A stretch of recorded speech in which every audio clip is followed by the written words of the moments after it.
Good afternoon. Welcome to the Sacred Heart University Master of Physician Assistant Studies third annual graduation celebration ceremony for the class of 2020. Please be seated.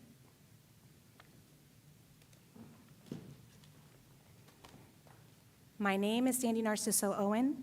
Today I stand before you, a very proud principal faculty member in the PA program. I am also a clinical assistant professor. It is my humble pleasure to be your master of ceremony today. We are gathered here, some in the traditional sense and others virtual. Family and friends who are streaming, thank you for joining us today. We are celebrating this very exciting milestone for our graduates with you. Graduates, give them a round of applause.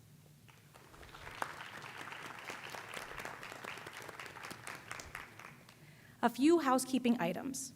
Before we begin, for those in attendance, please silence your cell phones during the ceremony. A professional photographer will be capturing memories that will be available after the ceremony for graduates, family, and friends to download and enjoy. Details will be provided to the graduates at a later date. Please note, we have a slide show playing in the Edgerton Center for the Performing Arts with many photographs taken before the pandemic began. We have a wonderful program today to celebrate the culmination of the hard work and accomplishments for our class of 2020 graduates. Now, may I please ask you to rise and salute our flag for the Pledge of Allegiance. I pledge allegiance to the flag of the United States of America and to the republic for which it stands, one nation, under God, indivisible, with liberty and justice for all. Please be seated. I now call upon Father Anthony Ciora, the Vice President for Mission and Catholic Identity, who will offer the opening blessing.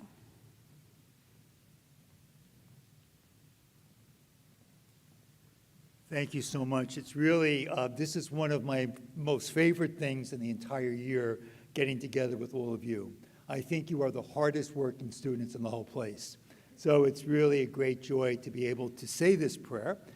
And as I say this prayer, what very much strikes me, you are a prayer in terms of all of your hard work and in terms of all of the things you're going to do in the future.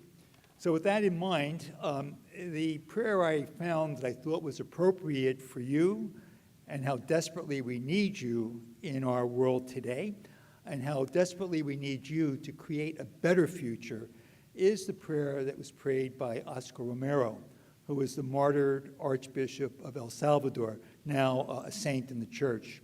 And this is what he wrote, and this is how I begin my prayer today: a future not our own. It helps now and then to step back and take a long view. The kingdom is not only beyond our efforts, it's beyond our vision. We accomplish in our lifetime only a fraction of the magnificent enterprise that is God's work. Nothing we do is complete, which is another way of saying that the kingdom always lies beyond us.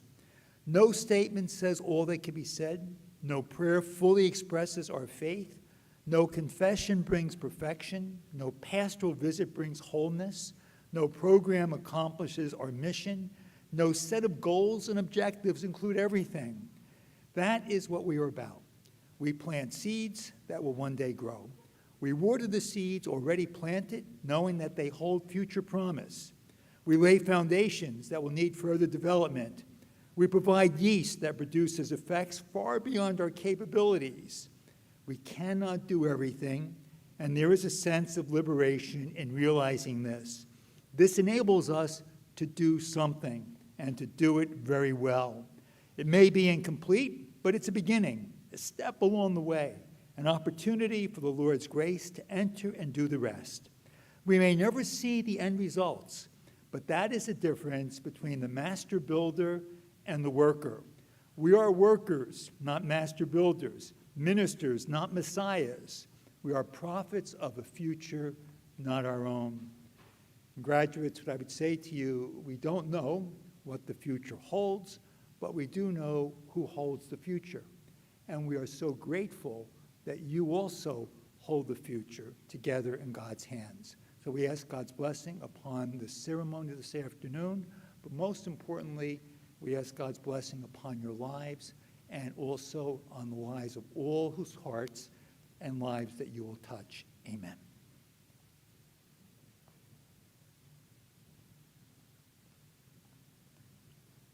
Thank you, Father Ciora. I would now like to take a moment to recognize senior leadership, faculty, adjunct faculty, and preceptors who could not be here today for obvious reasons, but continue to support us today and every day. Thank you for your dedication, for supporting our students. It does not go unnoticed. Now, a few words from my heart to yours. Class of 2020, your assignment today, your tasks for your super surprise, top secret, summative OSCE Part 2. No. Enjoy this moment, revel in it. You deserve to be here today, just like you did on your first day of PA school 27 months ago. Congratulations. You pivoted, thrived, not just survived. You worked so hard. I'm super proud of you. Remember to be humble, lean into your weaknesses, and as Master Yoda said, remember much to learn you have. Wherever you land next in the world, maybe it's Holland, don't forget about us, keep in touch, and tell us all about everything, that's very special and lovely. It has been an honor, and I've grown leaps and bounds because of you. This class will be very close to my heart, and thank you for allowing me to be part of your journey. I now call upon Dr. Maura Daly Everson, Dean of College of Health Professions, for our Dean's welcome.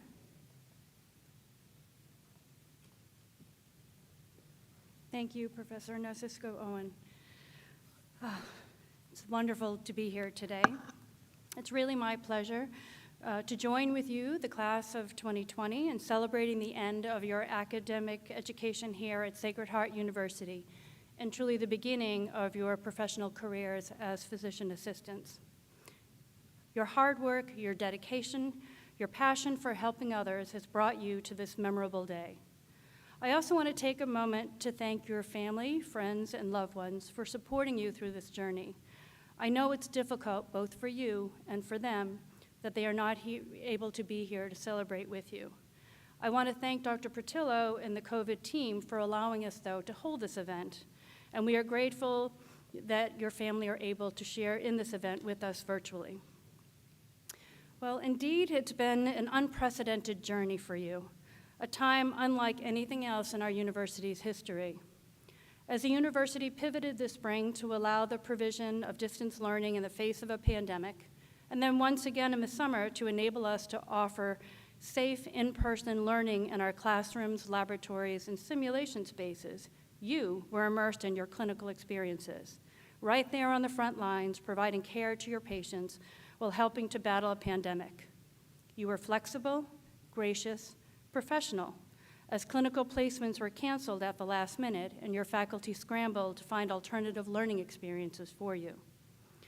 We are so grateful to our clinical partners such as Stanford Hospital, Stanford Health Medical Group, Good Samaritan Hospital, New Vans Health Network, Hartford Hospital, and Bridgeport Hospital, just to name a few, who came through for us in so many occasions to enable you to continue in your clinical education. You truly have shown the SHU pioneer spirit. You have survived daily temperature logs, symptom tracking, multiple COVID tests, and an ARC-PA accreditation. You demonstrated your commitment and love for our university by organizing numerous SHU events and instituting the creation and distribution of SHU PA apparel for fundraising, a program that's now adopted by the class of 2021. You've helped to expand our clinical presence nationally by completing clinical rotations throughout the country. And prior to the pandemic, many of you completed clinical rotations in Spain and Uganda, expanding our global outreach and providing care to those in need. The personal attributes that you possess, your resiliency, your passion for learning, your tenacity, kindness, open-mindedness, and ability to not only listen to your patients, but to respect them and incorporate their beliefs and experiences into your healthcare plan are what make you and will continue to make you exceptional healthcare providers. Nurture these traits, they will serve you and your patients well. And please remember to always demonstrate compassion and treat each person as an individual, exemplifying an appreciation for the variability of their life experiences, their cultural values, their religious and racial diversity, and their respect for human dignity. Please remember to embrace excellence and care by continually seeking information to improve your clinical and communication skills so that you can design a care plan that encompasses all aspects of the human experience.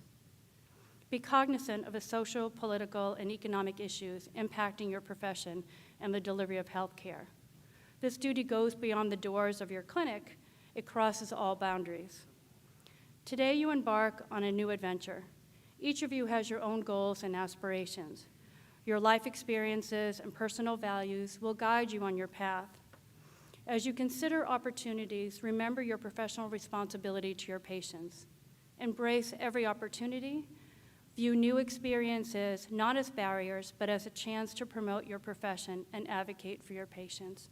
I'm so very proud of you. Congratulations.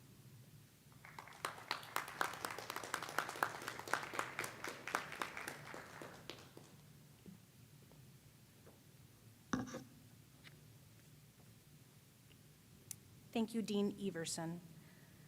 Would like to say a few words to introduce our keynote speaker, Mr. Rick Pope.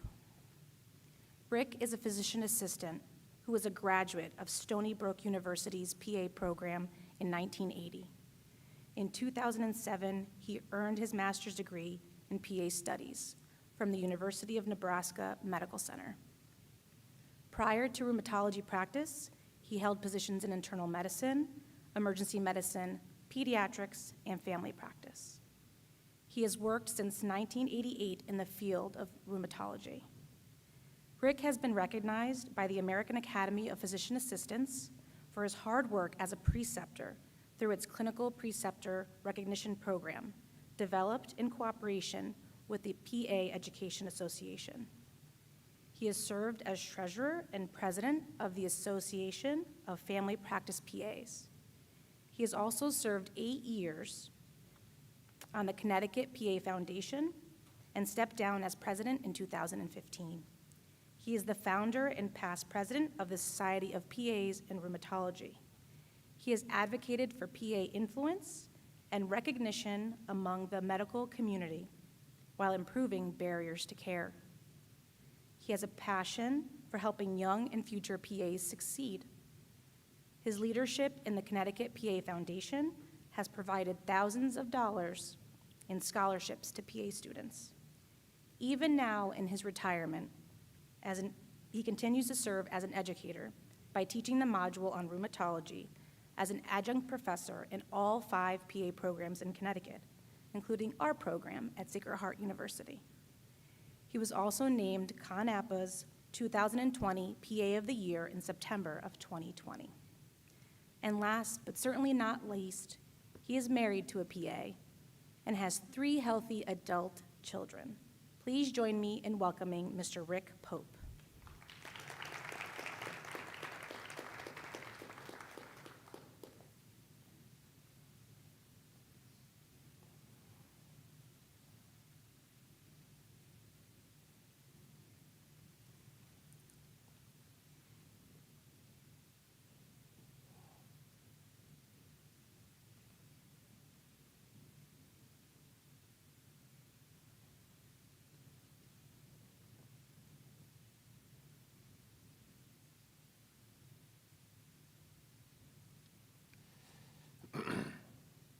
Thank you, Sandy, for that generous and kind introduction.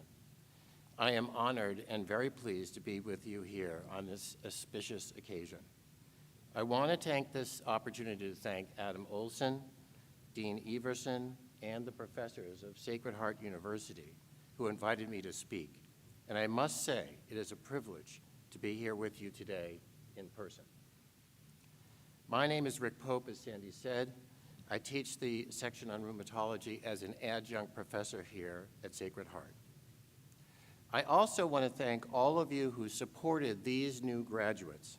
As we all know, there is much time and energy expended by many to successfully get to this point. So parents, grandparents, family, friends, spouses, children, and significant others, congratulations to you and your graduate for your support. To the graduates, can you guys believe you got here? Come on.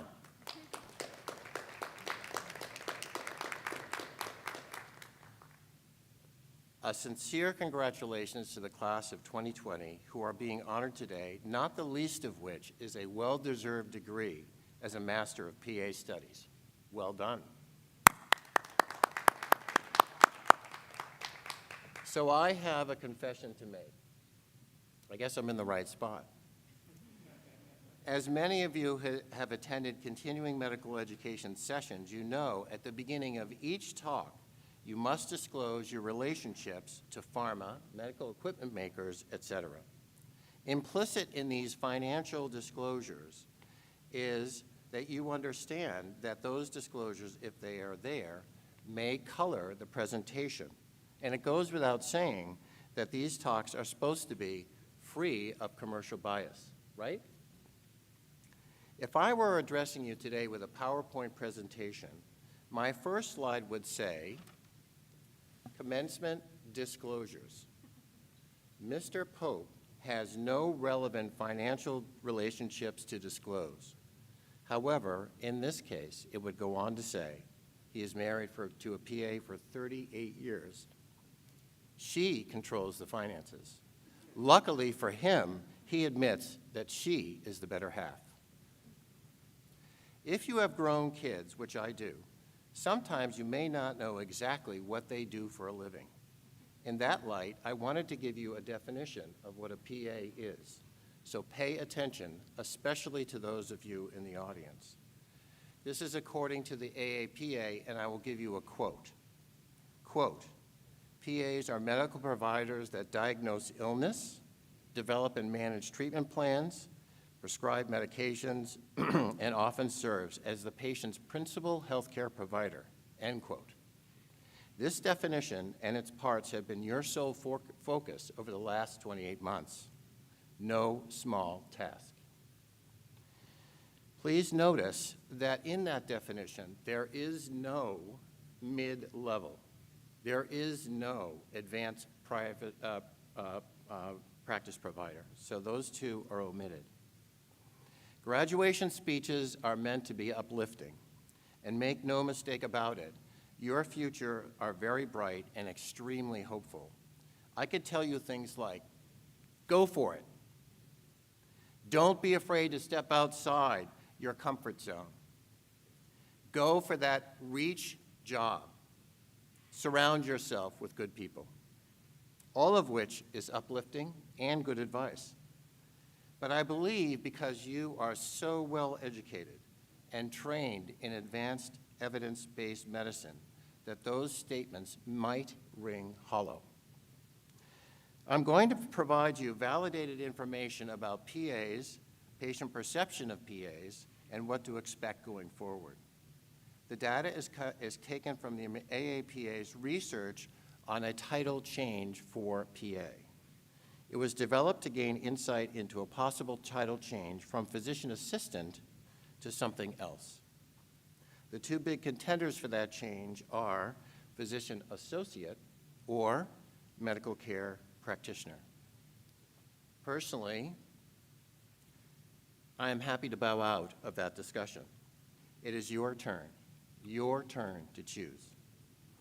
Much of the research to which I am referring was conducted using 45-minute online interviews with over 8,000 stakeholders. They included PAs, PA students, physicians, employers, government agencies, medical boards, nurse practitioners, think tanks, and professional societies. So get ready for lots of good news. First, from the PA graduate point of view, that's you in the next hour. 91% are satisfied or highly satisfied with their role as a PA. They feel valued, trusted, have autonomy with their day-to-day responsibilities, fill important gaps, provide high-quality care, and are cost-effective. 2, from the patient's point of view, 91%, the same number, are satisfied or highly satisfied with PAs, particularly around time spent and access to care. They also feel PAs fill gaps and build relationships. PAs now have over 50 years on the front line of healthcare. We believe, as PAs, we have a higher calling. Being a PA is more than just a job. It is our duty to put patients first, act in their best interest, never do harm, and strive to provide the highest quality care. We treat our patients with our hearts and minds and provide deeply empathic care. PAs have a multifaceted training and an ability to practice primary care as well as multiple specialties. We also have a deep-rooted belief in team-based management, along with an ability to adapt to healthcare market changes. These traits provide a dynamism for our profession and is unique to PAs. This dynamism has been and will continue to be how we and others view us in the healthcare field. In our clinical care of patients, what do we do? PAs target the whole person. We don't simply focus on our patient's symptoms or medical conditions, but we focus rather on the whole person, and this ability lies at the heart of who we are and what we do. What does this mean for our patients? The research suggests that patients see us as accessible, provide high-quality care, and give them time. For them, this is precious, as they see us as compassionate, and we recognize them as thinking, feeling individuals, and in turn, they recognize us for the value we care for them. It means we are holistic, attentive, and collaborative. Patients feel we listen to them carefully and are relational, which allows for the best patient outcomes. They see us collaborate as team members and team players with physicians, nurses, and other healthcare providers. We lead by example and are looked up to as team-based, empathic caregivers.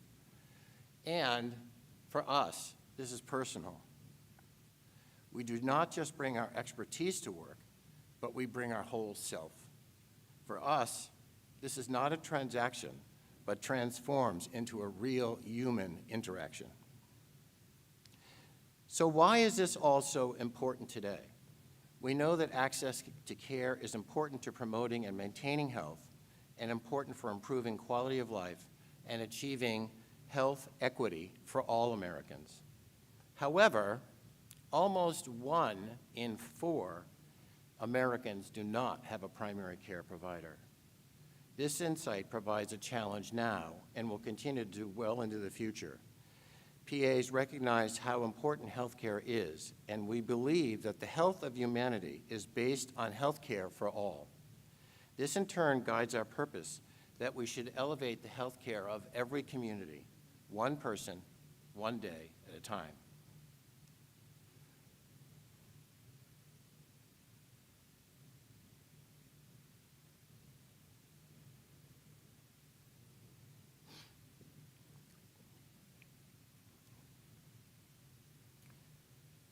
My program director said something to me in 1980 when I was graduating from Stony Brook.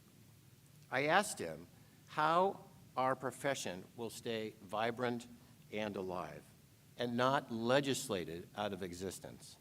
I firmly believed that with the stroke of a pen of a politician, the PA concept and job would be extinct. At that time, we were new and fragile as a profession. He took me aside, and in a soft voice, he said, "If you focus on what is best for the patient and always keep that in mind, we will survive as a profession." I still believe that today. And those in the know understand that patient care experience is a key critical driver to healthcare value. So what to make of all this great news? First of all, none of you will suffer from too few job offers. Just the opposite. Your professors have coached you well on your job prospects, and I understand many of you have interviews already lined up. Okay, I'm sorry. I really am. I have a profession. I have a confession to make. And I'm going to tell you what that is. There's a small detail that I did leave out and didn't disclose earlier in my PowerPoint analogy. There are 3 bullet points under disclosures that actually do influence my presentation to you today. 1, member of the American Academy of PAs since 1980. 2, member of the Connecticut Academy of PAs since 1980. 3, member of the American College of Rheumatology since 1988. You have all purchased an education well over $100,000. And I would argue that you should ensure and assure that education. Think of your education as a shiny new car that you do not want to scratch or dent. Believe it or not, there are those who want to dent your car, and they may even want to take you off the road. So I'm asking you to become a member of your state and national organizations from now going forward. It is very important.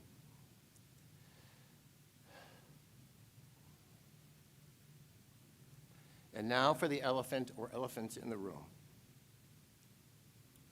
You will all have fears of taking on a PA mantle for the first time. I know I did. Passing the PANCE exam, COVID-19, political and social divides, climate change, and more. I do not need to tell you how difficult a year it has been.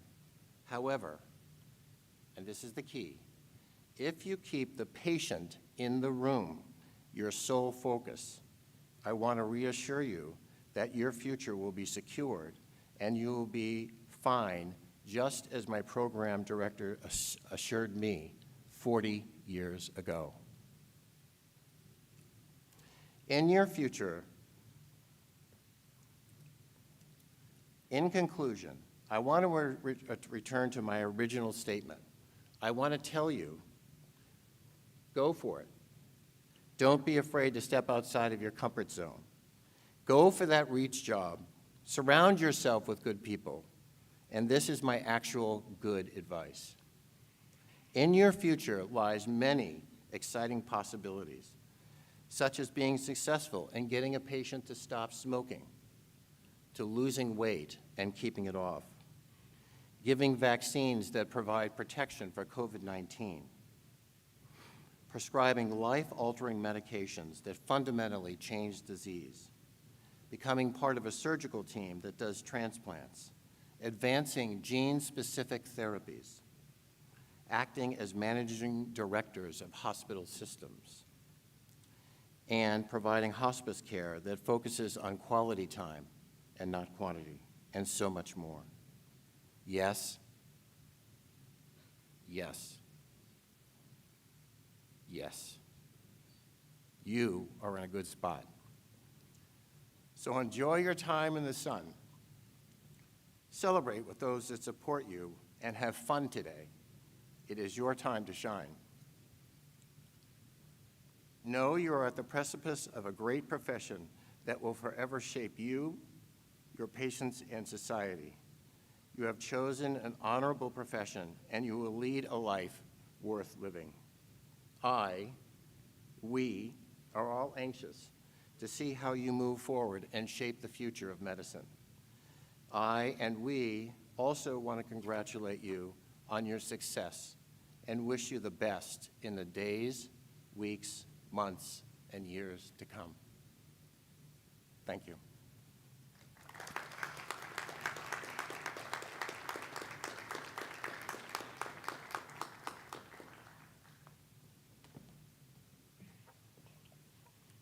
Thank you, Mr. Pope, for your exceptional and inspirational remarks. We will now have Eric Sanchez singing Blessings.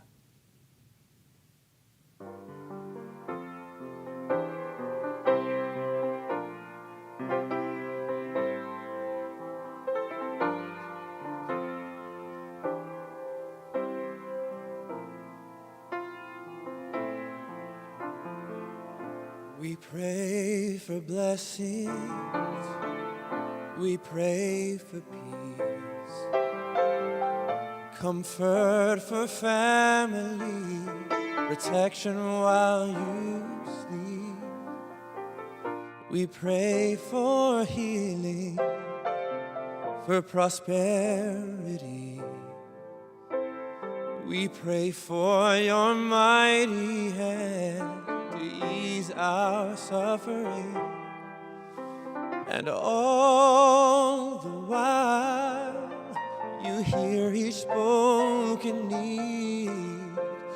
Love is way too much to give us lesser things. 'Cause what if your blessings come through raindrops? What if your healing comes through tears? What if 1,000 sleepless nights are what it takes to know you're near? And what if trials of this life are your mercies in disguise?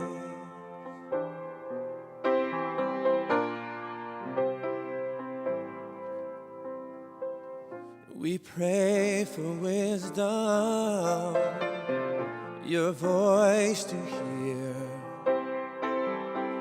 We cry in anger when we cannot feel you near. We doubt your goodness, we doubt your love, as if every promise from your word is not enough. And all the while you hear each desperate plea and long that we'd have faith to believe. 'Cause what if your blessings come through raindrops? What if your healing comes through tears? What if 1,000 sleepless nights are what it takes to know you're near? And what if trials of this life are your mercies in disguise? When friends betray us, when darkness seems to win, we know that pain reminds this heart this is not our home.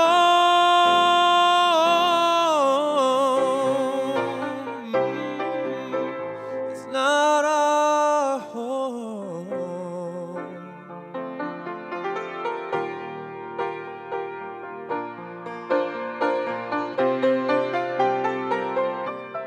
'Cause what if your blessings come through raindrops?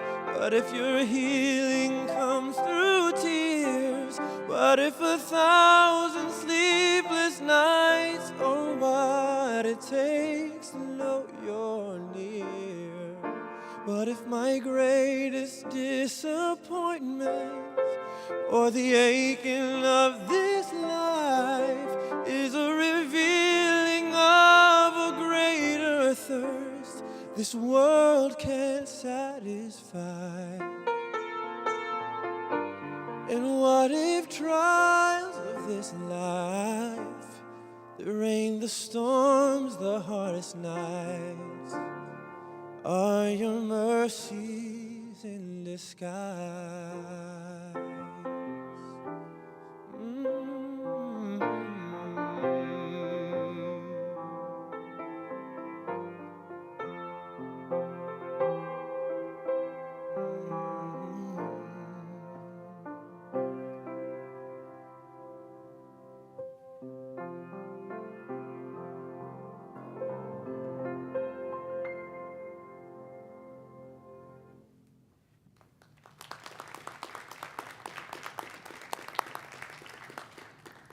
Thank you, Eric, for that beautiful and passionate rendition.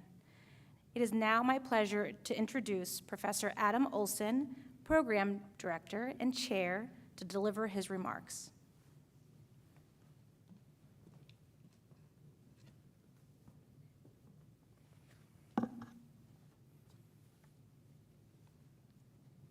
Thank you very much, Professor Owen. Good afternoon. It's certainly hard to follow those incredible speeches at this point in the ceremony. Class of 2020 graduates, where do we begin? Let me start by saying how excited we all are to be here together, certainly under the current environment, to be able to celebrate this very special day together.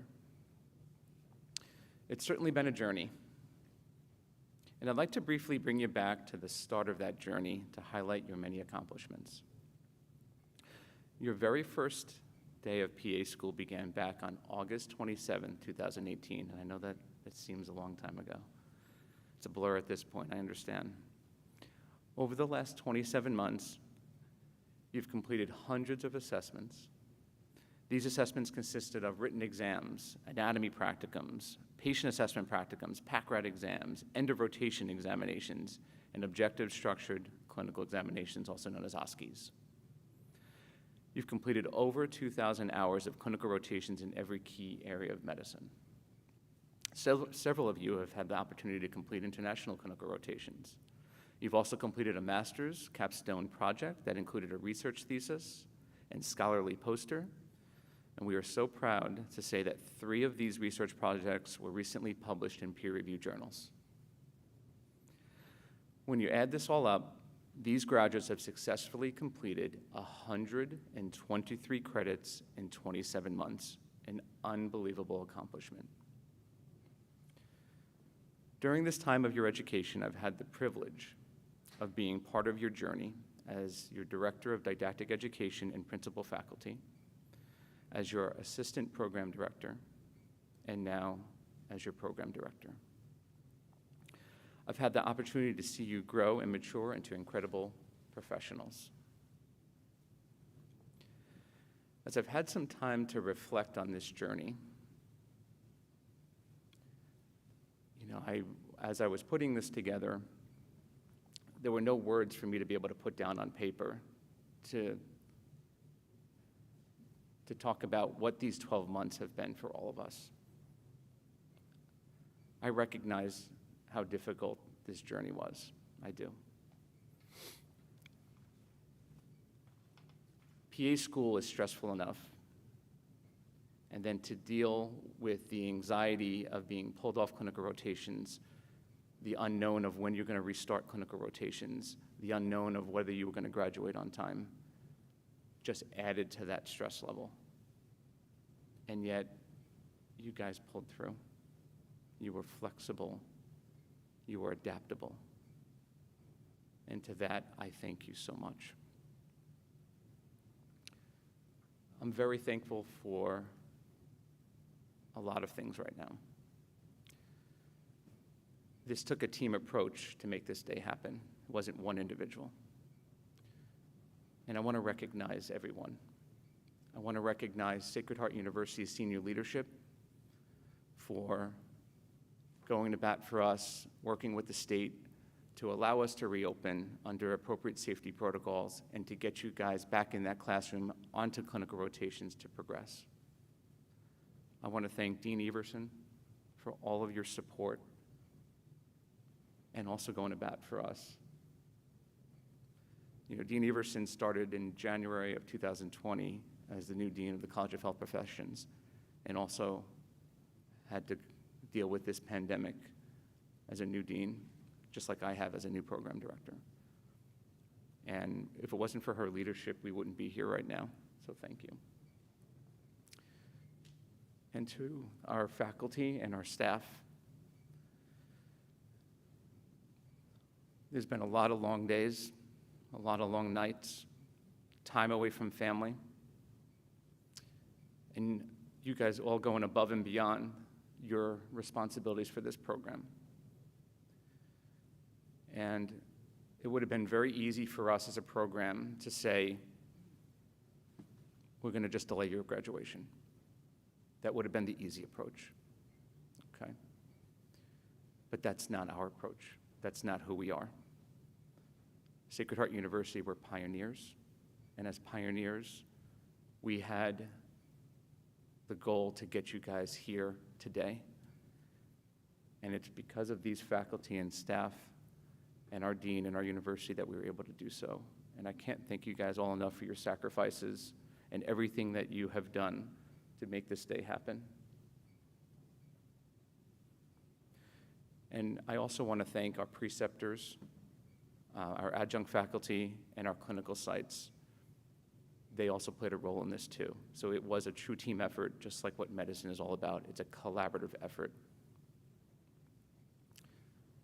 And therefore, I am so proud to be here in this moment to look down upon you and really to look up at you now and celebrate your achievement of completing your PA school training. Please know that the challenges you faced this past year have only made you stronger. The practice of medicine will bring its own challenges every day. Your ability to be flexible and adapt to these challenges is what will define you as a medical provider. We also recognize that the success of these students sitting here today may not have been possible if not for the love, the support, and the patience of your family and friends. Over this past year, many of you had to move back home, and your family and friends were there with open arms. And to that effect, students and faculty, please stand and join me in a round of applause in thanking your family and friends for their support of you.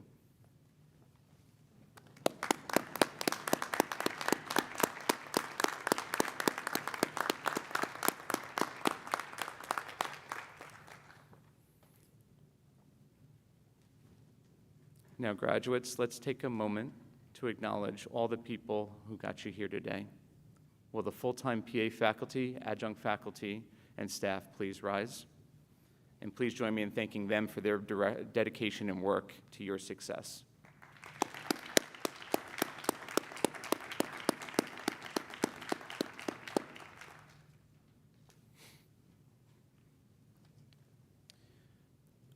I would be remiss to not recognize one of our own, the departure of one of our full-time faculty members, Professor Melissa Chaplick. Professor Chaplick joined our program in 2017 as principal faculty after moving here from Texas. She's been involved in all aspects of the program and has been a tremendous addition to our team. Professor Chaplick will be transitioning back to full-time clinical medicine as a hospitalist at Yale University at a time when medical providers are in great need. Fortunately for us, she's agreed to stay here on as an adjunct faculty and will continue to teach in the program. We thank you so much, Professor Chaplick, for your service these past 3.5 years, and invite you up for a small token of our appreciation.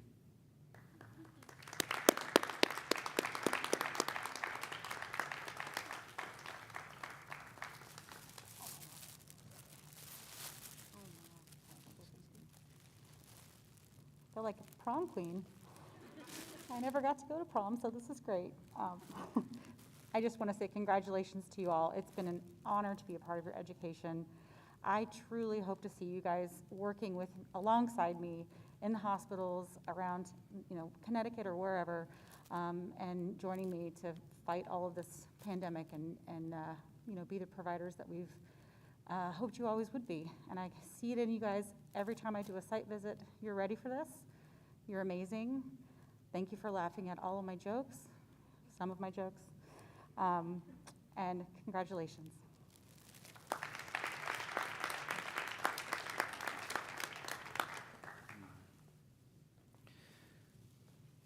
I also want to recognize our veterans. We have 2 veterans in our graduating class today, and we want to thank you for your service to our country. Please stand when I call your name. We have Rachel Staley, who's unable to be with us today, but I know you're watching, Rachel. And we have Adam Keyser.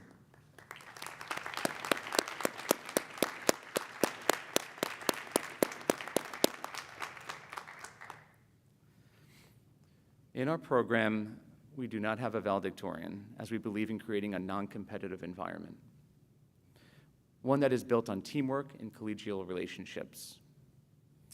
The recognition of student achievements in academic excellence is highlighted by the university through the honors designation. I'm proud to say that the following students have received the recognition of honors designation for their achievement of a GPA of greater than 3.85 and for being in the top 20% of their class. This is marked by the wearing of green and gold cords. Graduates, when I call your name, please stand to be recognized. Alexis Cardinelli.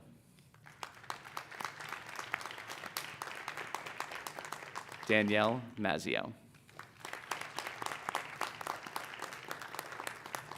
Caitlin Rubnitz. Alexandra Grasso. David Cellini. Alyssa Balls. Avery Udice. Courtney Murray. And last but not least, Nicholas Patino.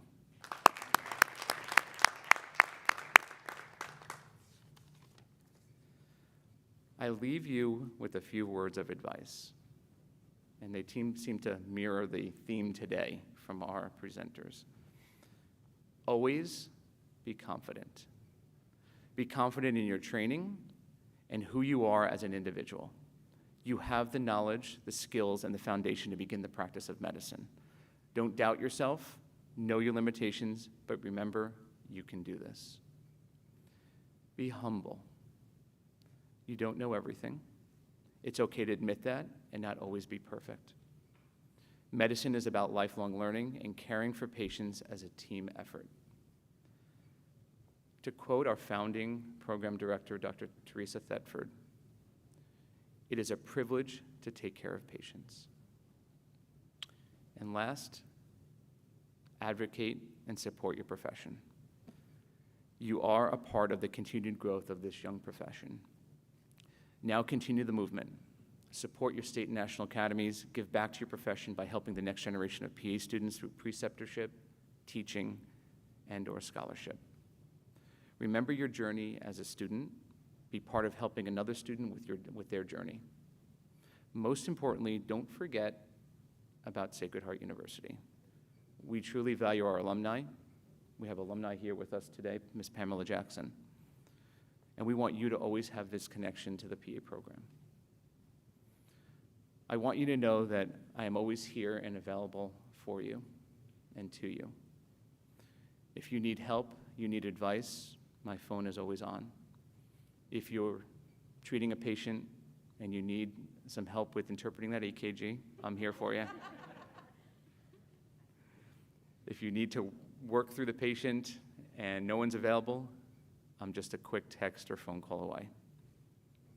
So in closing, we hope you enjoy your graduation celebration ceremony, which is the culmination of your hard work, sacrifices, and achievements. Remember, each and every one of you deserves to be here today. Thank you.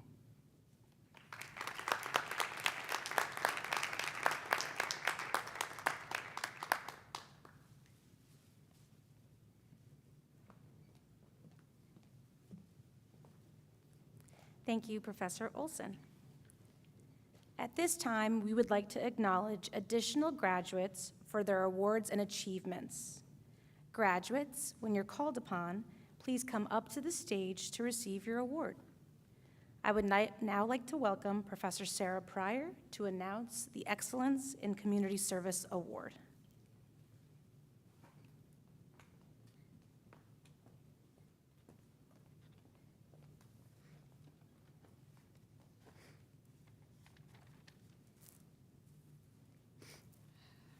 It's been an emotional day. Thank you so much, Professor Owen. I'm honored and proud to present the award for community service. The class of 2020 has successfully contributed over 1,000 hours of community service during a rigorous and robust 12-month didactic phase of their studies. This involved participation in activities with the Boys and Girls Club, Kids Helping Kids, Salvation Army, United Way Food Truck, Hope in Motion, Fairgate Farms, and Swim Across America. Luckily for this class, these events were able to be completed in a time before mask wearing and social distancing were our regular way of life. These rewarding experiences brought camaraderie amongst your classmates, provided service to those who need it, and made a lasting impression on the Stanford community. The honoree selected from the Sacred Heart University PA Program Class of 2020 serves as a role model for service and compassion and truly exemplifies the mission of our program. She helped to cultivate new relationships with various community partners, served as a liaison between students and faculty, and personally organized a number of new community service events. I am extremely proud to present the Excellence in Community Service Award to Alexandra Grasso.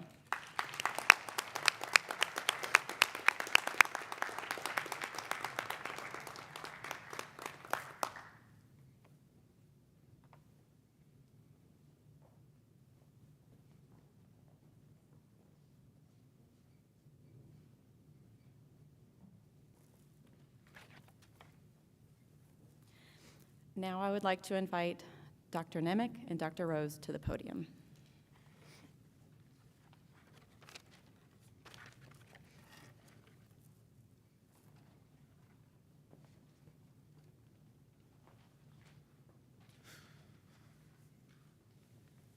Well, good afternoon, everybody. So 18 months ago, I told you an anecdote as you got your white coats that you would at some point grow strong butterfly wings. I would say that after the last 12 months that you guys are eagles or condors or pterodactyls maybe. Regardless, I am honored to be here and honored to present a number of awards to us this afternoon. I'm joined by my colleague, Dr. Suzanne J. Rose. She is the director of the Office of Research at Stanford Health, and as many of you know, an adjunct professor with us who helps with our master's capstone project. So as you've heard from Professor Olson, and as you will hear through a number of other awards that will be presented this afternoon, we've had collectively an outstanding scholarly group. We've had numerous poster presentations at various regional and national venues, as well as a few publications, and hopefully a couple more in the upcoming months. I'm not going to give up on you guys. If you want to keep going, we'll keep going. So, we have traditionally given 2 outstanding thesis awards in each graduating cohort. And we honor these projects based upon their novelty, their rigor, and their impact on the practice of medicine. And this year is no different. We have 2 outstanding projects that we would like to acknowledge. So our first award was a project that conducted a systematic review and meta-analysis entitled The Efficacy of Transcutaneous Electrical Nerve Stimulation for Postoperative Pain, Pulmonary Function, and Opioid Consumption Following Cardiothoracic Procedures. This project was done by Alexis Rose Cardinelli and David Cellini. It concluded that the addition of TENS therapy to multimodal analgesia significantly decreases pain following CT surgery and also decreases the use of opioids, which is innumerably important given our current opioid epidemic. This manuscript was recently accepted and published in Neuromodulation Technology at the Neural Interface, a Q1 journal with a very high H-index, something for which you should be exceptionally proud. So if you would both join me on stage, we have awards for you.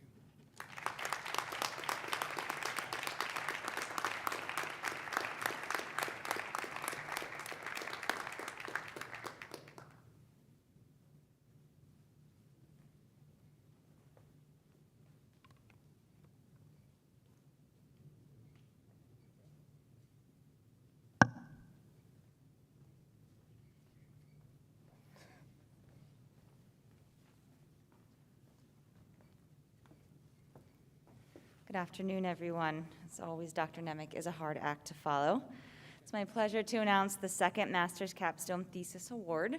This one is entitled L-methylfolate or folic acid as adjunct therapy to SSRI, SNRI for major depressive disorder.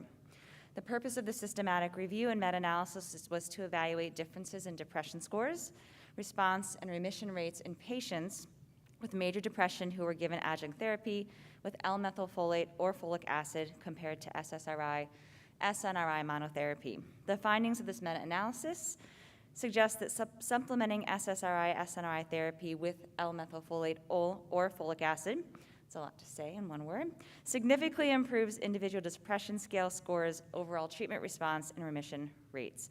Of note, and near and dear to my heart, is that this research also won top honors at the Stanford Health 5th Annual Research Day as highest scored poster in the Physician Assistant Program Awards category, besting 5 other program poster submissions.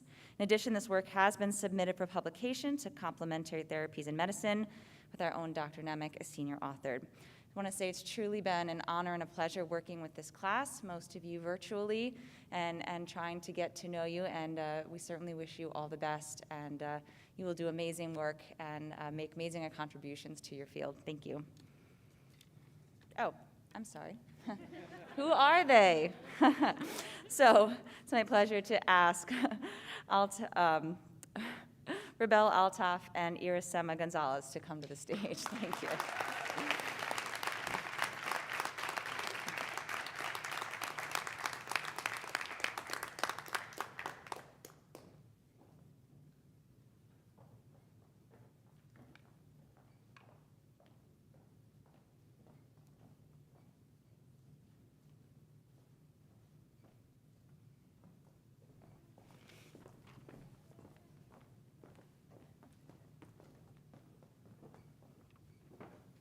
Thank you very much, Dr. Rose. So the next set of awards that I get to work on, I work with my colleague and alumna of Sacred Heart, one of our inaugural class members from the class of 2018, as well as a Pi Alpha inductee from that class. Mrs. Pamela Jackson, if you could join me to help present the Pi Alpha Awards. So Pi Alpha is the National Physician Assistant Honor Society organized for the promotion and recognition of both PA students and graduates. Membership signifies the inductees' significant academic achievement and honors them for their leadership, research, community and professional service, as well as other related activities. The society encourages a high standard of character and conduct among its graduates and students. Today, we have the honor of inducting 6 members of the class of 2020 into Pi Alpha. The first, Nicholas Patino.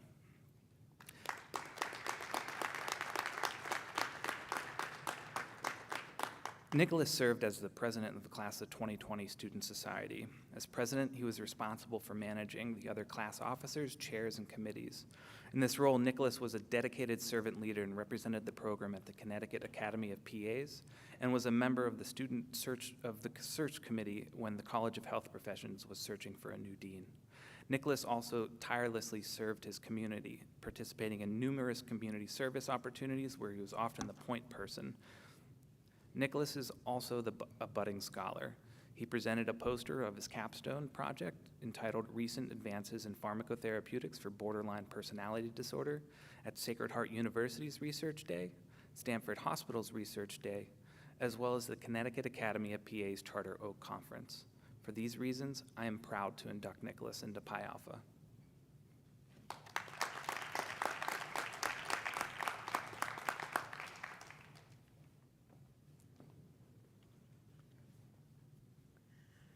Our next award is for David Cheleni.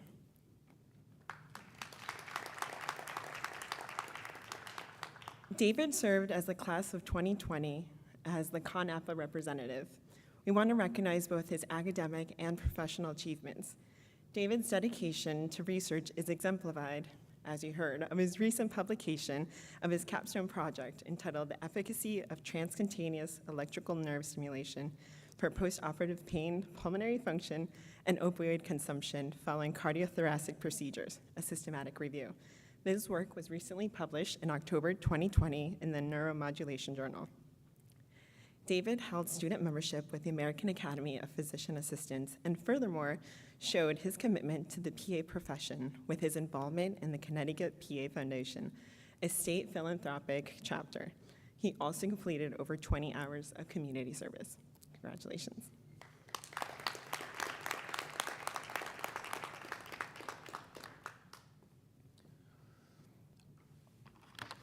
Our next inductee is Ashton Craig Ogle.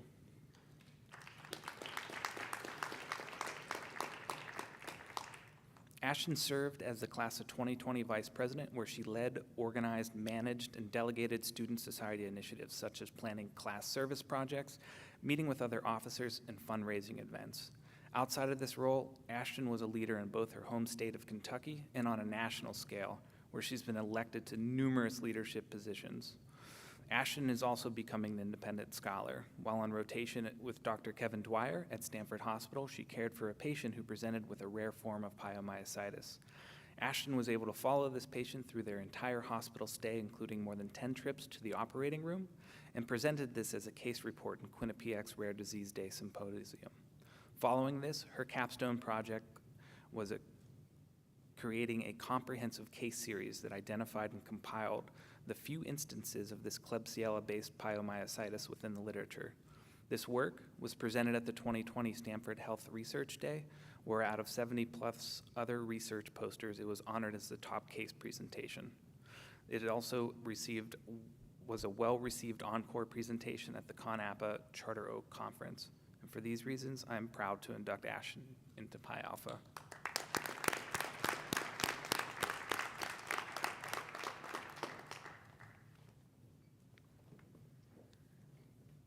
Our next award goes to Alexis Rose Cardinelli.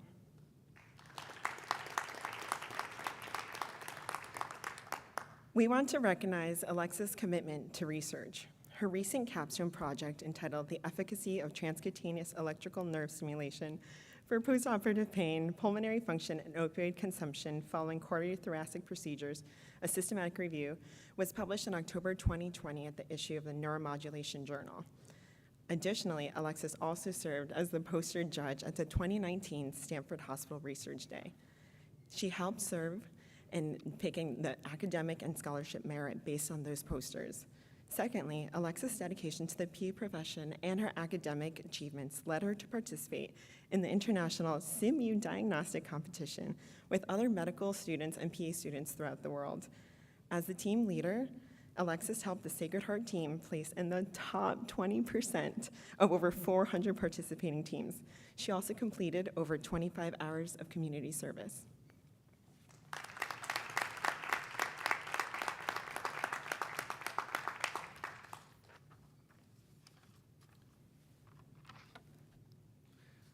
Next on my list, Danielle Mazzio.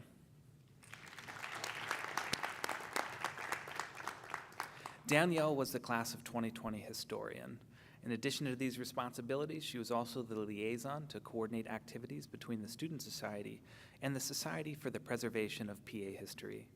In addition to her committee work, she provided tireless service to her community, logging over 30 hours of volunteering at numerous events and locations such as Swim Across America, Hope in Motion, Inspirica Early Childhood and Parenting Program, and the Boys and Girls Club of Stanford, just to name a few.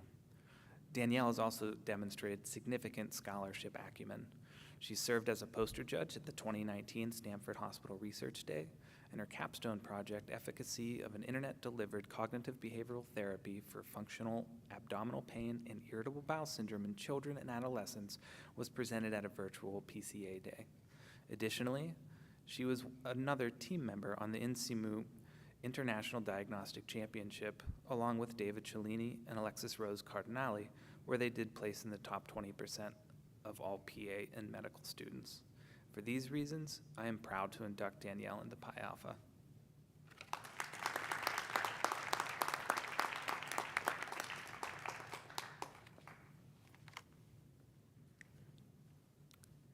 Our next award goes to Courtney Murray.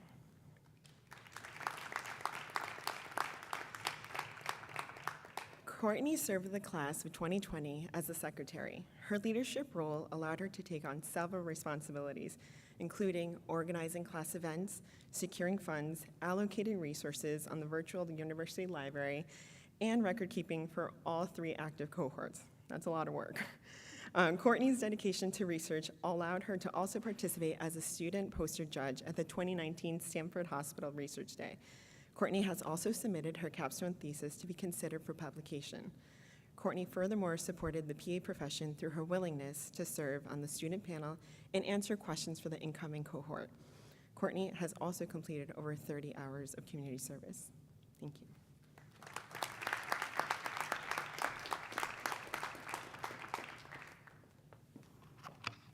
The motto of Pi Alpha is scholarship, service, and leadership. The inductees today have certainly demonstrated their commitment to lifelong learning and their participation in intellectual life. Congratulations again.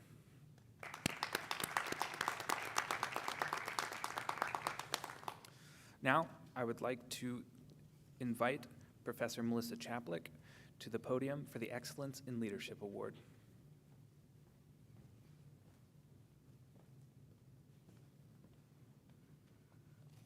Thank you, Dr. Nemec.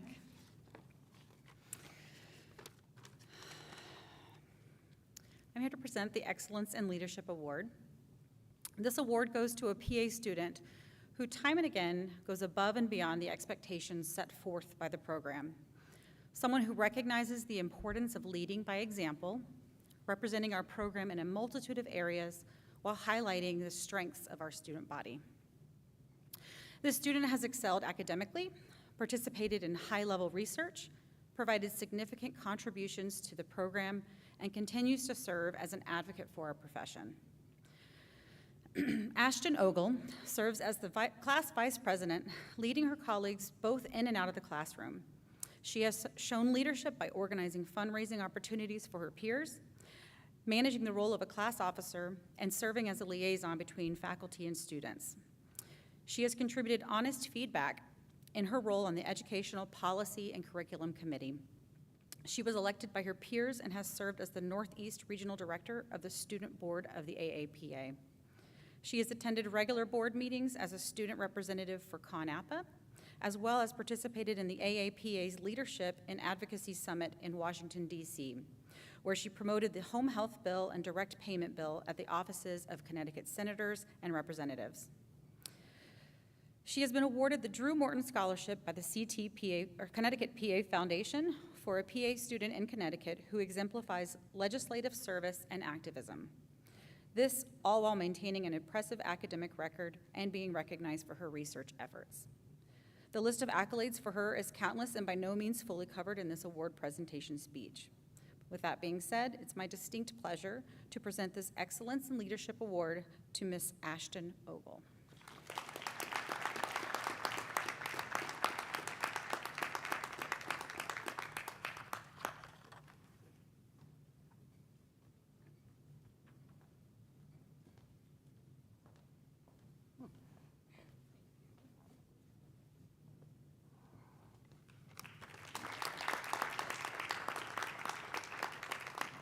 I would now like to invite Professor Reynolds Jaglow to the podium.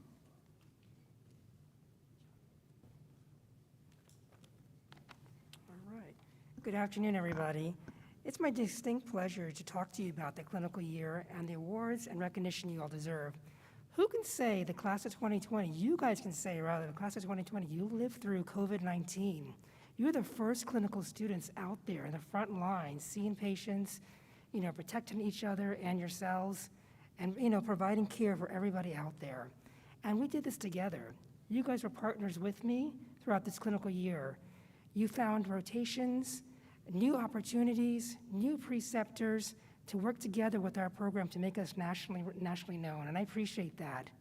Because of that, we looked at all of your evaluations, all of your end of rotation evaluations of the preceptors and sites. I read them all with pride and joy, how well and how much you liked your rotations, and also those you didn't like so much and how we made improvements for them. We read your self-reflections and how you found your sites helpful, innovative, and trained you to be the people you are. And because of that, because of this collective information that you shared with the program, we have the opportunity to thank our preceptors. Thank them for all they've done this year for each and every one of you. So I have 2 awards to award today, and it's really a culmination of all your support. One is our Clinical Site of the Year. We are pleased and proud to represent Good Samaritan Hospital based on your own feedback. Good Samaritan Hospital, as you all know very well, has become a key integral partner to our education. Those of you who may not know, about 2 years ago, Dean Walker, our former dean, had a lunch with their vice president of operations as part of the Bon Secours Community Health Network, and our relationship was forged about 2 years ago over lunch. And ever since that, it's continued to grow. Good Samaritan Hospital, as I mentioned, is part of the Bon Secours Community Healthcare Partners and also part of Westchester County Medical Center. It is an excellent teaching and community hospital located in Suffern, New York. It's about a 286-bed, providing excellence in emergency medicine and cardiovascular care.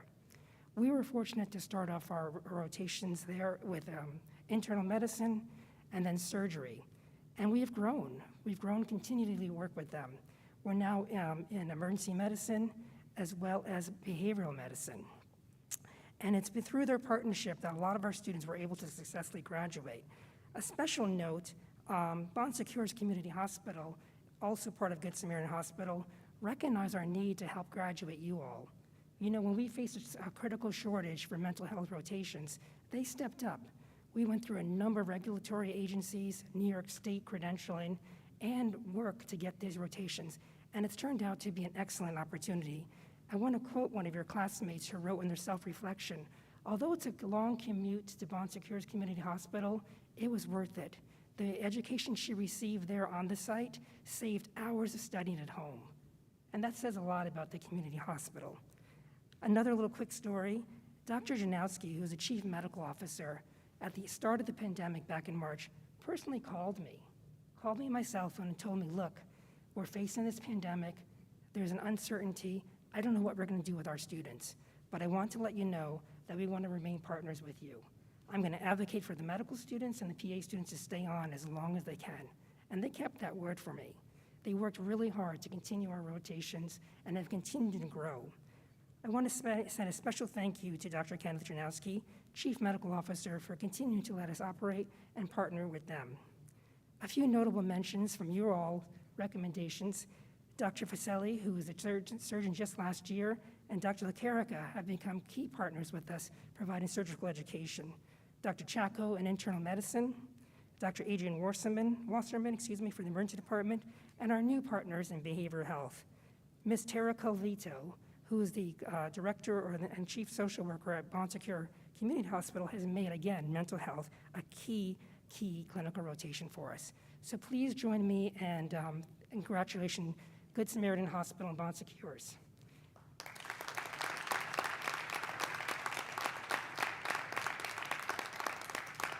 We will be sending their awards to them shortly. I also have another privilege. Based on your recommendation, again, your feedback and your cooperation, we have calculated all the data and chose a preceptor of the year. This preceptor of the year has demonstrated a compassion and a commitment to teaching and education. Again, I reviewed all the end of rotation evaluations and your self-reflections, again, which are so important to share that information with us. Stanford Hospital, as you know, is our key clinical affiliate, and we send students to orthopedics every rotation. In fact, orthopedics has been a key rotation for all of you who've enjoyed that experience. We are pleased to announce that Bridget Ward, the PA manager at Stanford Hospital Orthopedics, has become our preceptor of the year. Please congratulate Bridget Ward, who promised me she's going to be streaming in, so hopefully we see you. Congratulations, Bridget.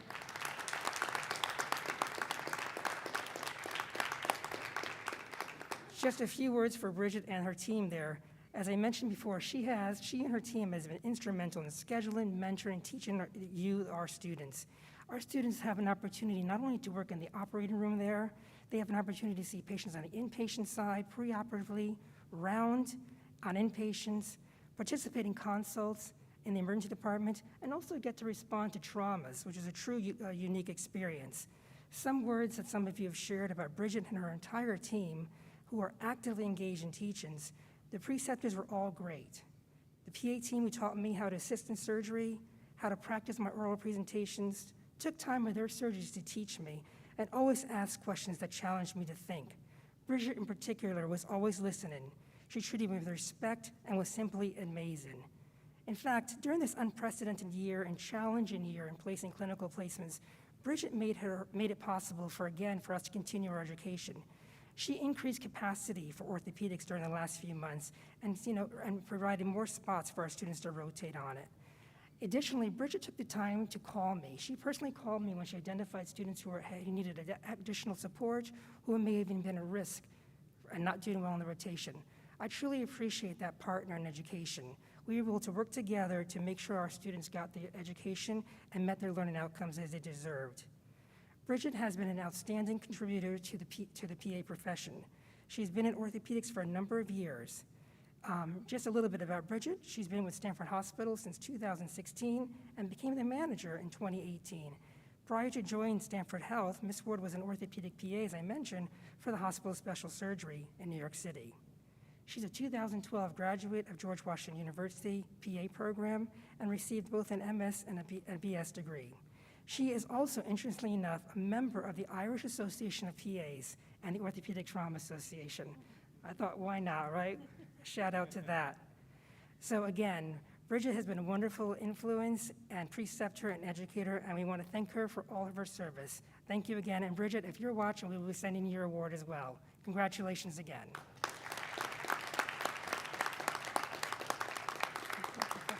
Thank you.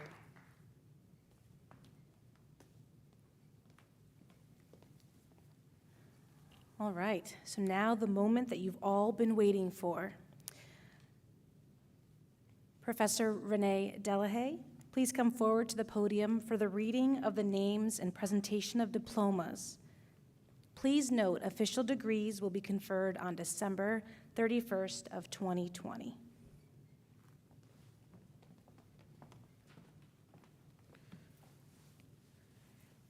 Thank you, Professor Owen. Graduates, when I call your name, please proceed to the stage. We ask that you hold all applause until all names have been called.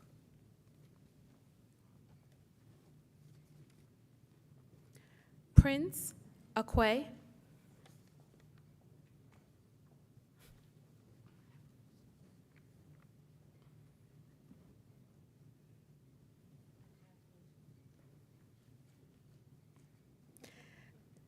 Gerald Ajapong.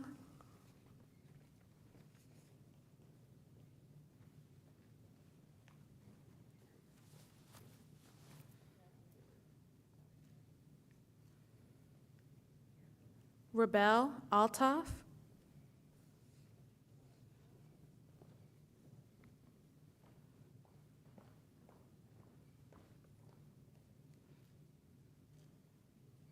Melissa Andrew.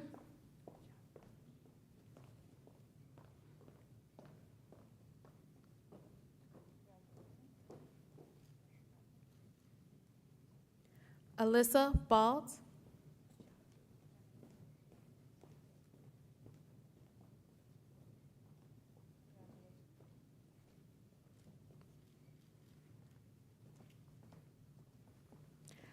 Jacob Bernotis.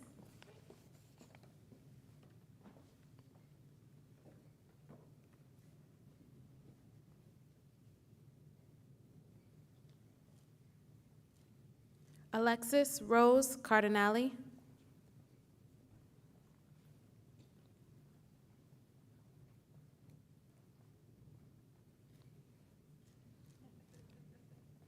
David Cellini.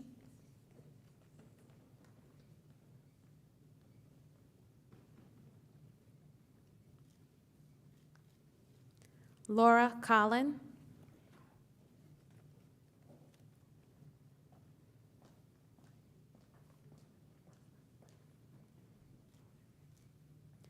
Irasema Gonzalez.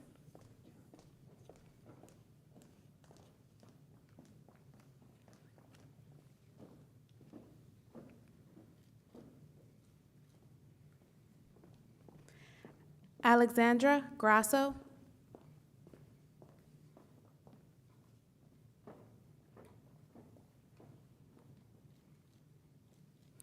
Michael Greenstein.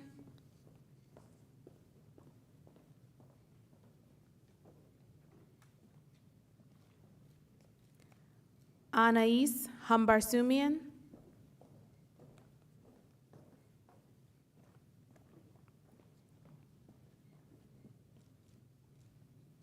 Bruce Hamby in absentia. Tyler Heckman.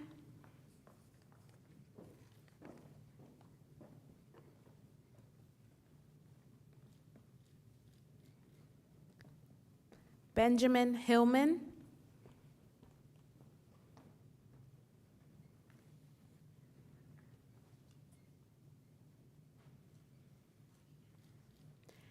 Avery Udis.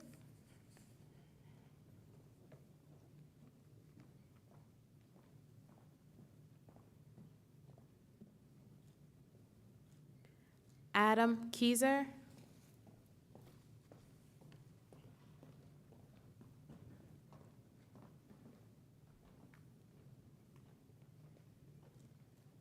Ashley Lavoy.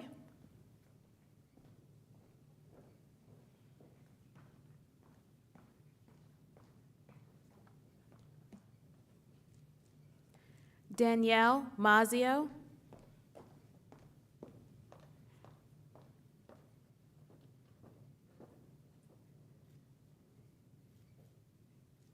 Reese McAvoy.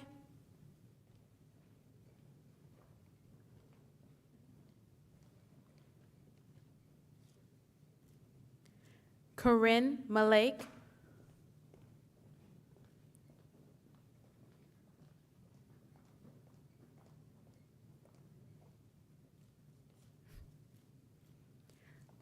Drew Mitchell.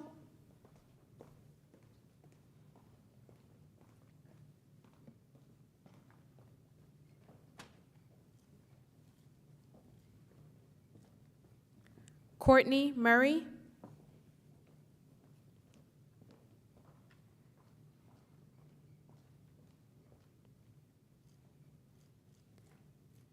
Shannon Ing.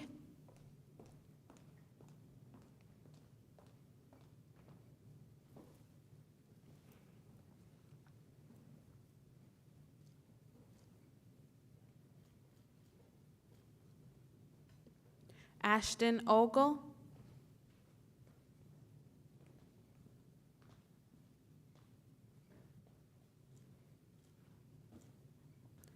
Alana Oster.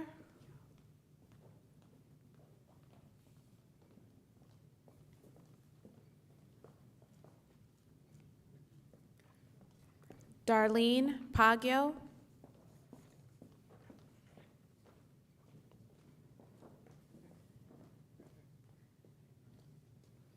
Rushi Patel in absentia.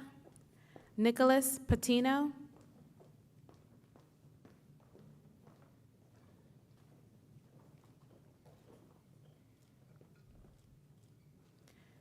Hussein Rangwala in absentia. Olivia Ray.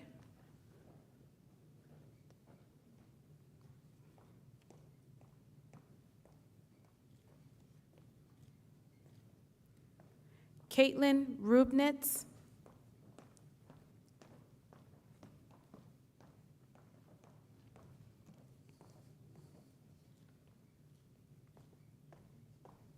Stantaferta Sparrow.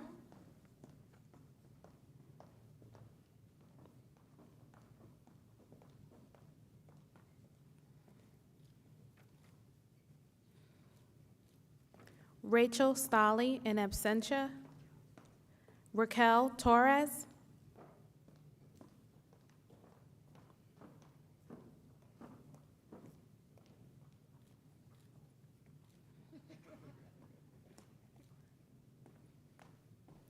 Whitney White.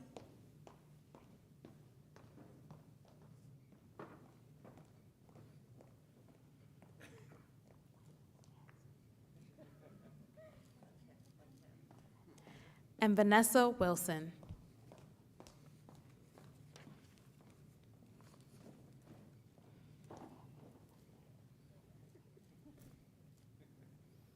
Let's have a round of applause for our graduates.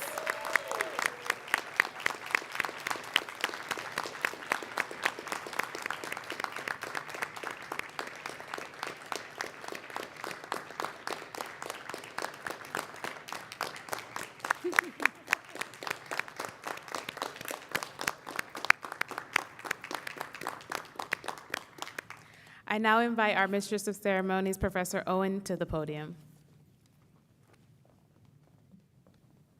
Thank you, faculty. This now concludes the student recognition of program completion. Congratulations to all of our graduates on your accomplishments. Graduates, please stand. You and your family and faculty members deserve a hearty round of applause.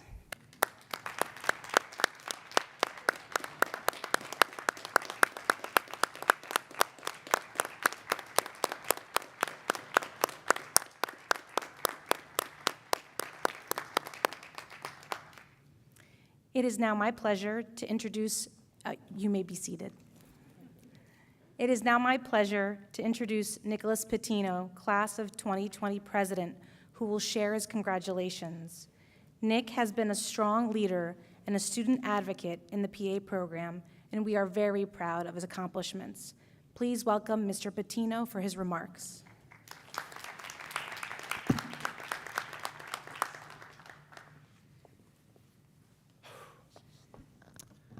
Good afternoon for the 20th time, I think.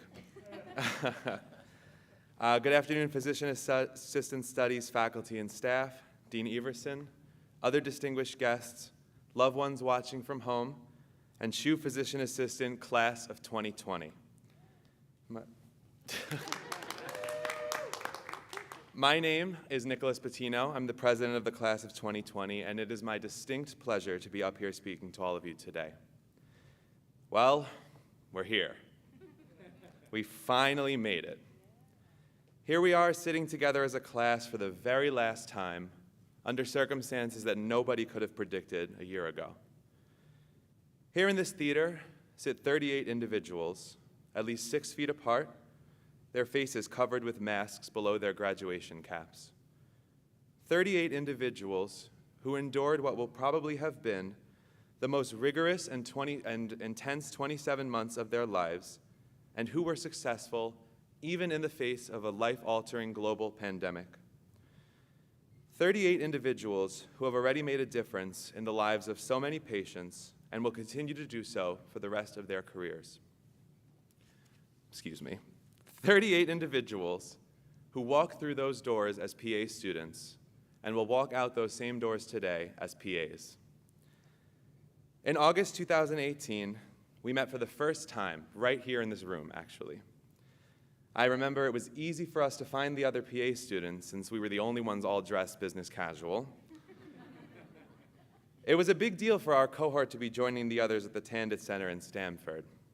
For everyone watching at home, and I've always wanted to say that, we are the 3rd graduating class of this program. Our class's arrival marked the first time that 3 full cohorts were at the program at the same time, which was understandably difficult and a lot of exciting work for the staff and faculty. From there, it was on to a week of orientation where we learned exactly what our time in this program would look like. This feels like a good time to inform everybody at home of what has been consuming the entirety of their PA student friend or family's life during PA school. The first calendar year was didactic year and was spent mostly in the classroom. We took about 20 to 25 credits per semester, with more than 40 hours of class a week, and most, if not all, of our free time was spent studying. And then we had just a few exams. I think the tests in 1 week record was 6, if I'm remembering those dark days of March 2019 correctly. That was something. Somehow during all of this, we did find time to do community service hours, class spirit events, class spirit days, and even to do social events like a Friendsgiving. We even joined a kickball league, where we obviously went undefeated and totally didn't lose every game. PA students are not very good at kickball. Speaking of undefeated, our Challenge Bowl team of Dave, Alexis, Danny, and Whitney technically did go undefeated at AAPA this year. Thank you, Professor Owen. But for real, we know you guys would have taken us all the way to the top, and we are extremely proud of you. As you can imagine, we did spend quite a lot of time together during the year and got to know each other pretty well. Whether it was Shannon continually pushing Jerry's buttons, Tyler setting up a full coffee bar in the common area, Taffy's much-needed before-test prayers, Dave's full-on endorsement of fresh frozen plasma, the Glenview girls showing up to class every day in their clown car, or Raquel falsely telling us that the test grades were up on Blackboard, which she did to me just 2 days ago after the summative exam, I might add. Thank you, Raquel. Through all of this, we were one group, one cohort. We helped each other when we needed it, and we got through the year as the cohesive team that we are. We finally finished didactic year in the summer of 2019, and in that fall, it was time to begin clinical rotations. I think it's safe to say that we were all extremely excited to get out into the real world and to put what we have learned into practice, to start making connections between the pathology of the classroom and the real patients in front of us, and to actually start practicing those skills and procedures we had learned. We began completing rotations, feeling more and more confident with each subsequent block, right up until block 5 when the world turned upside down. At first, this new respiratory disease seemed like a distant problem across the world and then across the country. But slowly the problem came right to our doorstep. Stanford Hospital started to get cases. By mid-March, we were all removed from clinical sites, and time stood still. Suddenly, these 38 Type A students who had been working incredibly hard for their entire lives had nothing to do, probably for the first time in your life. Like everybody else, we were scared. But as future healthcare workers, I think that most of us had a strange feeling that we should be involved, that we should be out there doing something, treating patients through this nightmare. Through the time-consuming work of our faculty, we got back into rotations over the summer. We continued our clinical blocks in what was a very different world of healthcare. Now, yes, we lost a little time. But in retrospect, I would like to present all of this as a positive. In the future, we are going to be one of the select group of providers who can say they completed their clinical education during a global pandemic. We did get to join our fellow healthcare workers and care for patients during this time. We got to experience how medical systems function and adapt during a pandemic, changing protocols and procedures as new research and data became available. We knew how to review this data and directly apply the analytical skills we learned from Dr. Nemec to try to make sense of all of this. And we had to deal with adding a new disease that we did not learn about didactic year to almost every differential diagnosis. I want to take time here to mention how proud I am of everybody in this room for getting through this year. To my fellow classmates, flexible is an understatement. Through no one's fault, the last 8 months were full of changing schedules, altered clinical blocks, and many unknowns. We were resilient, we were fluid, and we kept our heads down to get to this much-deserved day. To our faculty and staff, grateful is an understatement. You worked tirelessly and passionately to come up with alternate plans for us, allowed us to return to clinicals before other schools, and again, made sure that we got here today. We cannot thank you guys enough, but I am going to try to thank each of you for one thing, something that I know each of us will remember you by. Thank you to the people who keep our program running smoothly behind the scenes. Ms. McLaren, Ms. Murata, Ms. Cross, Tommy, and Edwin. We would definitely not be successful without your support.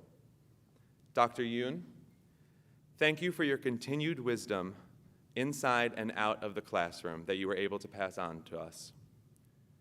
Professor Delahaye, thank you for being a shining example of what PAs can achieve beyond a master's degree. Professor Pryor, thank you for showing us by example how to excel in your career with compassion, and thank you for always having an open ear. Professor Owen, thank you for teaching us to remember the kiddos, and that children are not just little adults. And thank you for being our biggest cheerleader. Professor Chaplick, thank you for teaching us that medicine is a small world, and thank you for always being real with us. Your humor and creative lectures, and sometimes sound effects, keep us sane. Professor Jaglal, thank you for organizing our clinical sites to begin with, but thank you especially for getting us back to rotations when it seemed impossible. Your positive and calm demeanor displays how a PA should act in a stressful situation. Dr. Nemec, thank you for teaching us two of the most difficult topics in medicine. And thank you for always making sure that we wear our tinfoil hats. Oh, and thank you for teaching us how to tie our shoes. Dr. Thetford, who I know is watching in California, thank you for instilling in us that it is a privilege to care for patients and teaching us to be lifelong learners. Now, I know what you're all going to say, but Professor Olson, Professor Olson, thank you for sharing your true love of medicine with us through not only lectures, but labs, workshops, and hands-on skills. Thank you for making sure that we excel at reading EKGs, and thank you for giving us tough love when we needed it. Now back to the class of 2020. We are here, graduating, about to join the ranks of healthcare workers. It was not easy to get here, and it's sure, like me, at times, you thought you would never make it. So let me take a second to remind you of exactly how far you have come over these 27 months. In September of 2018, we had our first patient assessment exam where you were stressed out about the right way to take a blood pressure and frantically tried to decide what mole you would be examining on your assigned patient. 2 weeks ago, we showcased our history, physical examination, and diagnostic skills as we all passed our OSCE examinations. On those fateful Wednesday mornings of spring 2019, we learned about statistics in evidence-based practice with Dr. Nemec. Over the last year, we completed our master's capstone projects, and as you've heard many times, some of us even became published authors. In the summer of 2019, we worked with our faculty staff and Professor Pacenti to learn to suture on pig's feet. Some of us even took them home to our freezers to get extra practice in. I did not. Over the last year, we had an ER rotation and multiple surgical rotations where we scrubbed in and sutured for real. And lastly, in the fall of 2019, I remember we had an open forum where we were actually told by Dr. Thetford that we were way too stressed out studying for what was the third week of school. And as usual, she was right. Well, we figured out how to manage the rest of the year and the program, and just 2 days ago, we took our final summative examination. Soon we will take the PANCE exam, and I know we are ready for it. Now, as graduation ceremonies go, in a moment we will be moving our tassels from left to right to signify our movement from student to graduate. But because I obviously cannot do an entire graduation speech without getting a single quote in, I would like to leave you with my favorite one. Keep moving forward, Walt Disney. What do I mean by that? I mean that it does not stop now. Keep moving forward in your education. You are a lifelong learner who will be molded and shaped as medicine continues to change. Keep moving forward in your research. Publish more articles, explore new ideas, contribute to society. Keep moving forward in your skills. Practice skills until you are an expert to the level where you can teach others. Learn new procedures and show people what PAs can do. Keep moving forward in advocacy. Continue to bring PAs to the forefront. Keep moving forward in your patient care. Remember that at the end of the day, it is about our patients.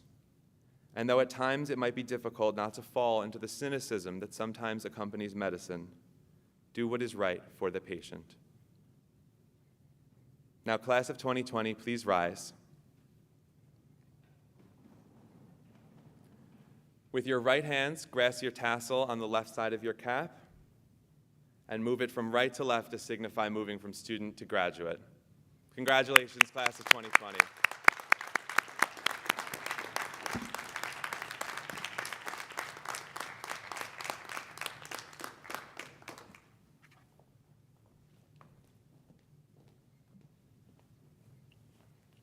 You may be seated. Thank you, Nick, for sharing your lovely sentiments and memories with us. It is now my pleasure to introduce Dr. Henry Yoon, PA Program Medical Director and the Program Director for the Columbia University Family Medicine Residency at Stanford Hospital, who will administer the physician assistant oath. Dr. Yoon?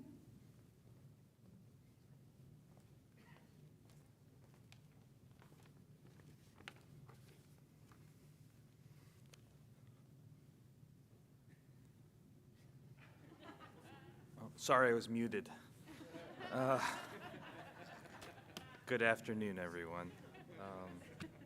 I too would like to add my congratulations to the class of 2020. You are a very special class. You have accomplished such tremendous things during your tenure here at Sacred Heart under, yes, these unprecedented times. And for that reason alone, it is a tremendous honor and privilege for me to lead you in reading the Physician Assistant Professional Oath. So would the class of 2020 please stand and repeat after me in reciting the Physician Assistant Professional Oath. I pledge to perform the following duties with honesty and dedication.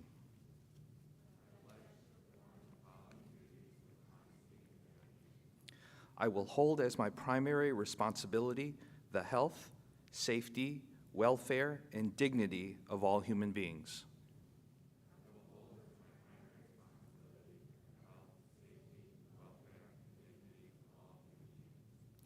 I will uphold the tenets of patient autonomy, beneficence, non-maleficence, and justice.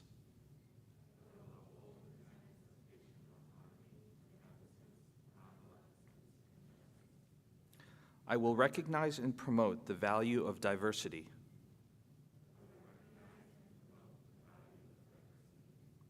I will treat equally all persons who seek my care.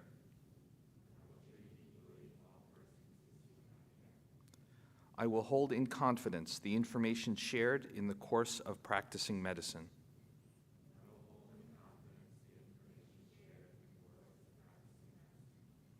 I will assess my personal capabilities and limitations, striving always to improve my medical practice.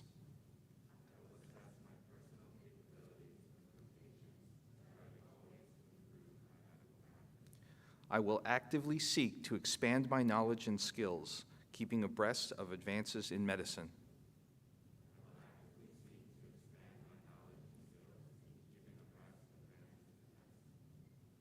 I will work with other members of the healthcare team to provide compassionate and effective care of patients.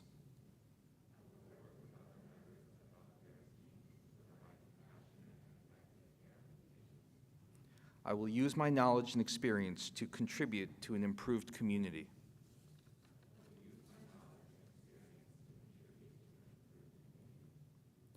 I will respect my professional relationship with the physician.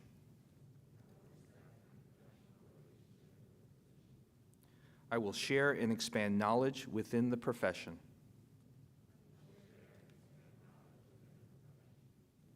These duties are pledged with sincerity and upon my honor.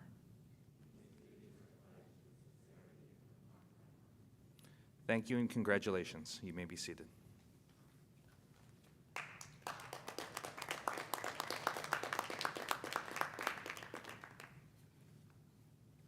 Thank you, Dr. Yoon. I now call upon Father Tony Ciora, who will offer the benediction. Father Ciora?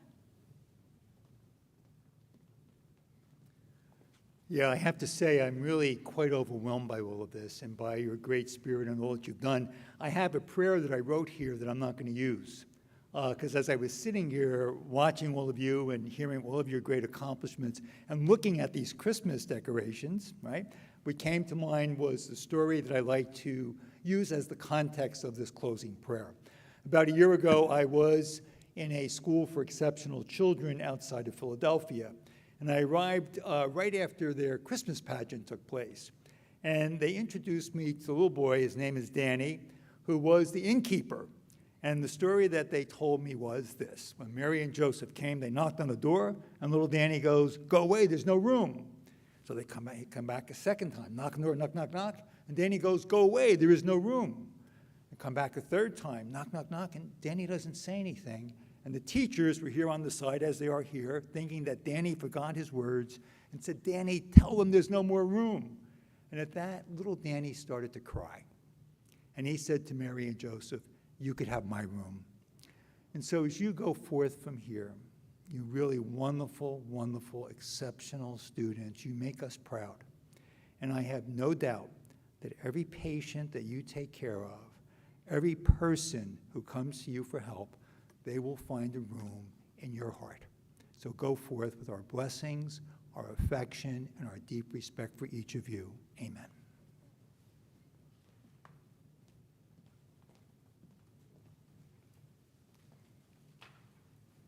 Thank you kindly, Father Ciora. Will the audience please rise and remain standing in front of your chairs until the platform party and the faculty have processed from the stage, followed by the students. You have honored us with your presence during this celebration, and thank you for all of your support. This concludes the 3rd Annual Sacred Heart University Physician Assistant Graduation Celebration Ceremony for the Class of 2020.